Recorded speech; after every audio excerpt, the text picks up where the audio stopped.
Hey everybody, we're back. And here we are for the classic 1937 screwball comedy that proves indeed that there is nothing sacred. And the movie stars Carole Lombard and Fredric March.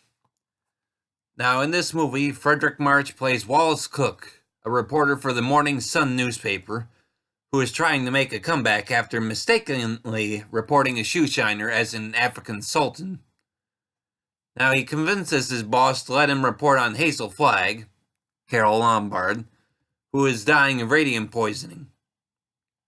Now when he arrives in her hometown of Warsaw, Vermont, she has just found out from her doctor that she is not dying from radium poisoning and that he had made a mistake. Now this makes her sad, as she had hoped to travel out of Warsaw. Now, she meets Wally as she leaves her doctor's office, and before she can say anything, he offers to bring her and her doctor to New York, which she can't bring herself to refuse. So they make the trip and she enjoys herself, all the while falling for Wally and trying to figure out how to break it to him that she isn't dying. Never mind get away from the public now that she is a dying celebrity. Now to get into my own opinion of this movie, it was one I thoroughly enjoyed. Watching both this movie and My Man Godfrey from 1936, I certainly think that Carole Lombard was certainly well suited to screwball comedies. Now there are so many wonderful moments in this movie that it's hard to choose which ones to mention. I know I enjoyed watching Hazel's attempted fake suicide, where she planned to jump in the river and then have the doctor pull her out. Now, Wally found out that she was going to attempt suicide, and got there before she could jump in, but he had to save her after he accidentally pushed her in, although she saved him because he couldn't swim. I certainly can't help but wonder about the doctor, considering how much drinking he does while in New York. If it falls in the category of I'm not surprised he made the mistake in the first place.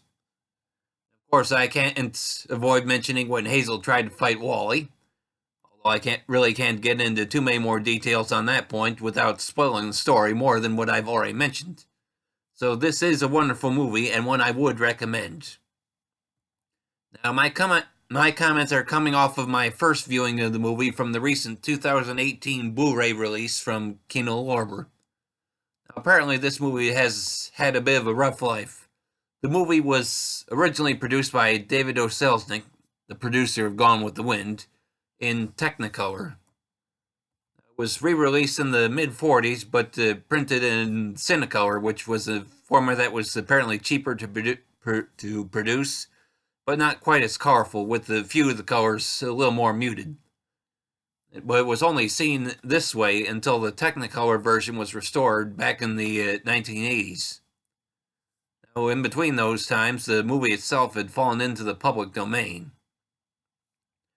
Now, when Disney acquired a number of Selznick's movies, they received the film elements and tried to restore this movie in 1999.